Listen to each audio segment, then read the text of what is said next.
hunger has been rising for a number of years, well before the Ukraine crisis, and even well before COVID. The number of hungry people in 2020 was already about 800 million and rising, unfortunately, 100 million more than we had the year before. On this episode of Expert Answers, we're looking at the impact of the war in Ukraine on global food security. While the most immediate and obvious effects are taking place in and around Ukraine, disruptions from the war could have far-reaching effects beyond the region, especially on food prices. What does this mean for the poorest and most vulnerable, and what should be done to promote food security? For answers to these questions and more, let's talk now to the World Bank's Vice President for Sustainable Development, Jürgen Vogele.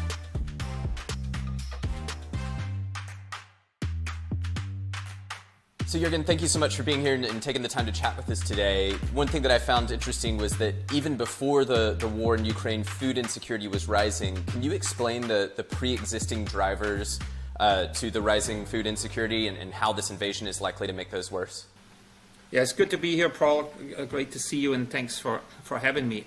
As you said, hunger has been rising for a number of years, well before the Ukraine crisis, and even well before COVID. The number of hungry people in 2020 was already about 800 million and rising, unfortunately, 100 million more than we had the year before. And this is partly because of the impacts of the COVID pandemic, but it's also because of the long-standing drivers of food insecurity, such as conflicts, extreme weather events, and pests and diseases.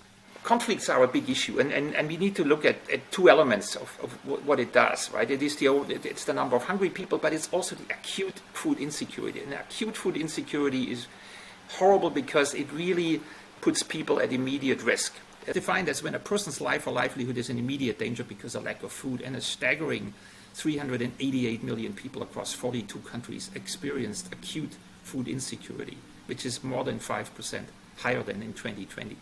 So this is an issue that we really need to focus on right away. The conflict in Ukraine is obviously dominating the headlines right now. Can we sort of zoom in onto that? And is it possible to say which products are particularly affected? Are there certain foods that are particularly affected by the conflict in Ukraine?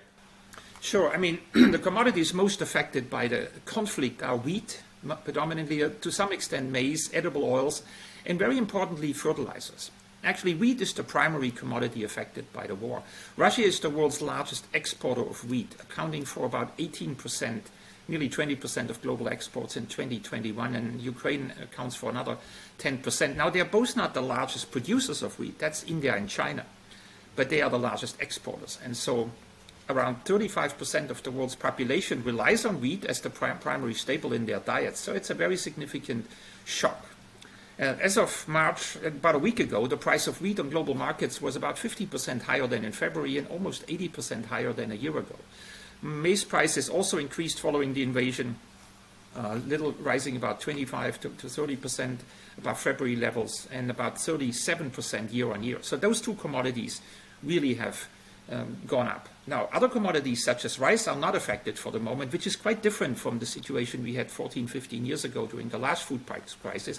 Globally, price is still about 17% lower than it was in January 2021, so there is a little bit of good news there.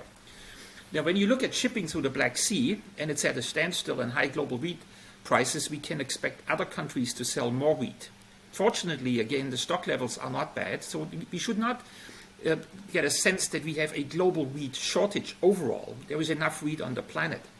And planting more wheat this spring and summer will make up of the shortfall to a significant extent if the exports remain blocked out of Ukraine and Russia. So it's not really a total supply issue, but the problem is that those countries that are used to importing from those countries now have to adjust. And that will not be painless, and it will be very costly. Then you have the impact of the war on fertilizer costs, and that's significant, because it could really translate into production problems for the next season across crops. If yields crash because the farmers cannot afford or even access enough fertilizer, we need to understand that Russia and Belarus account for 20% of global fertilizer exports. And again, fertilizer prices were already very high before the war because of high oil prices, and the price of urea, for instance, actually tripled last year already. So we're having, these are the sort of the two main buckets. It's the wheat export and it's the fertilizer export. And you're talking about the exports there. Let's look at the other side of the equation. There are countries that are importing maybe it's wheat, maybe it's other crops, but which countries are most likely to be affected by the conflict in Ukraine?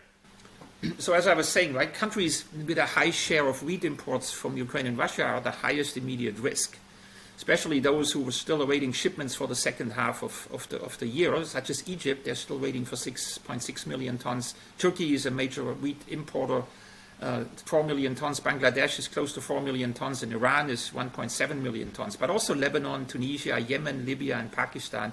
You can see it's the countries in the region. I mean, the MENA, the Middle East and North African countries, depend on wheat from the Black Sea region for geographic reasons, right? The ships only have to cross the Mediterranean. And wheat is a staple in that region's diet. Egypt is the world's largest wheat importer, by the way. Now, this also threatens humanitarian operations in MENA, since the World Food Programme depends on this wheat. So the compounding shock, if you want, of the war in Ukraine may cause severe outcomes for vulnerable people in several Middle East, North African countries if the humanitarian and development assistance are not scaled up. So again and again, whenever we have these crises, it is the poor that suffer the most. And one of the ways we've seen countries respond to this is with export restrictions. Is that an effective strategy if a government official from a country were to phone you up and say, what should we do? Should we stop the export of some of these crops? What would you tell them? Well, this is exactly the wrong thing to do. So really thanks for asking this question, because right now this is probably the most important thing that we all can do, having a conversation around how to keep the trade of food commodities open and how to keep the goodies flowing. So when they call us, we will say absolutely not a good idea. If you want to support your own population, do it in a different way, but do not block the flow of food. It's tempting, it's tempting to restrict export, to avoid local shortages, but it has very, very detrimental implications, as we saw when we went through the 2007-2008 food price crisis. The trick is really to move food from places of surplus to places of need, and that's what needs to happen. So that's what governments shouldn't do. What should they do? What should governments, the international community, do to support those that are most at risk of food insecurity? Right. So of course they need to act, they need to react, and they need to put measures in place. In general, it's much better to protect the purchasing power of the poorest households through well-targeted, nutrition-sensitive social protection programs, rather than maintaining prices artificially low for everyone. So, for instance, subsidizing bread across all income levels is only very expensive for governments. It's regressive. It encourages food waste and poor diets, and it can be very hard to politically correct once a crisis is over, right? So really supporting these social safety nets at a time of crisis is the right way to go. The same caution applies to helping farmers access fertilizers, right? The knee-jerk reaction is often, well, let's subsidize it, okay? It's gotten more expensive to help the farmers. But if you apply these subsidies indiscriminately, it risks increasing demand and fertilizer prices worldwide. And it doesn't help in the end. Removing input trade barriers, focusing on more efficient use of fertilizers, investing in biofertilizers, repurposing these public policies and expenditures to better support farmers are much better way of doing this. Again, this is in addition to the export restriction conversation. What you do domestically is actually very, very important as well. And we know now from a couple of decades of experience what works and what has a beneficial effect overall and what doesn't work and what should be avoided in a situation like this. And we spoke a couple months ago about supply chains and what that meant for food prices and food security. A few months ago, most of us couldn't imagine a war like the one that's happening in Ukraine.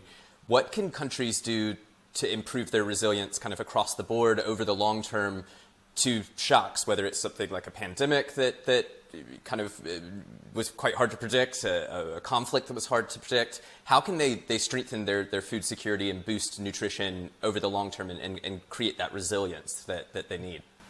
Right. I think it's a very important point that we don't just focus on the immediate crisis and the short-term measures, but every country going forward needs to continue to transform its food systems and make it more resilient in the long term. It's really crucial to stay that course. The food systems, as I said, were already reeling from multiple crises prior to the Russian invasion of the Ukraine. Governments, private businesses, and international partners really need to work towards more productive, more resource efficient, more diverse and more nutritious production systems to ensure that food and nutrition security is there in the face of rising climate, conflict and economic risks. I think this is absolutely clear to everyone. It's just we forget during times of crisis that we can't take our eyes off the medium to long term. So it's really important to better target the public spending. We talked about the subsidies before. Right now, the spending is in the order of $750 billion a year, and a lot of that money is not doing what we've just discussed. And it needs to be repurposed. It needs to be redirected in a way that actually achieves those more resilient, more nutritious, and less climate damaging outcomes.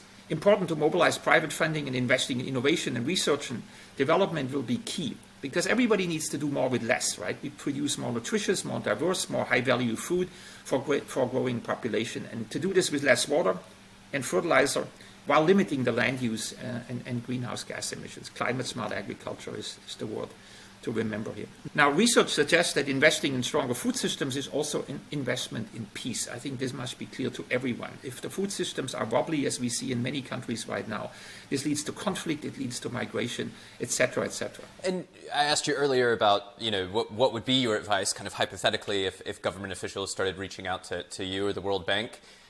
My last question for you is, have countries reached out to the World Bank Group for help, and what kind of support is being offered in this area of food security?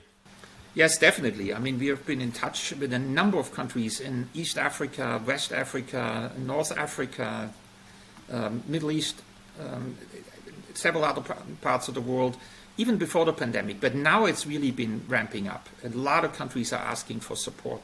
And we've responded with a whole set of emergency financing in new projects, and we actually expect to do more with this additional shock. And just the World Bank has provided significant support just in the last 2 years, about 17 billion annually in combined IDA and IBRD lending. This is up from about 12 billion on average in the previous 3 years, primarily for agriculture and the social protection measures. And in the last couple of years, we've allocated about $500 million across 11 countries from the crisis response window, and there will be a lot more coming. And let's be clear, this is not the last crisis we are facing. So whatever we do, we need to immediately help those in acute need, but we should never take our eyes off that there is a much deeper and much more fundamental issue that we need to address with our support and our programs. Jürgen, this is brilliant. Thank you so much for taking the time today. I really appreciate it. It's my pleasure. Huge thanks to Jürgen Vogele for his time. You can find out more about how the World Bank is responding to the war in Ukraine by heading over to our website. That's worldbank.org. And a quick reminder that the World Bank IMF spring meetings are just around the corner. We're planning several important events and we want you to take part. Find out the full schedule and more details at live.worldbank.org. Until next time, goodbye.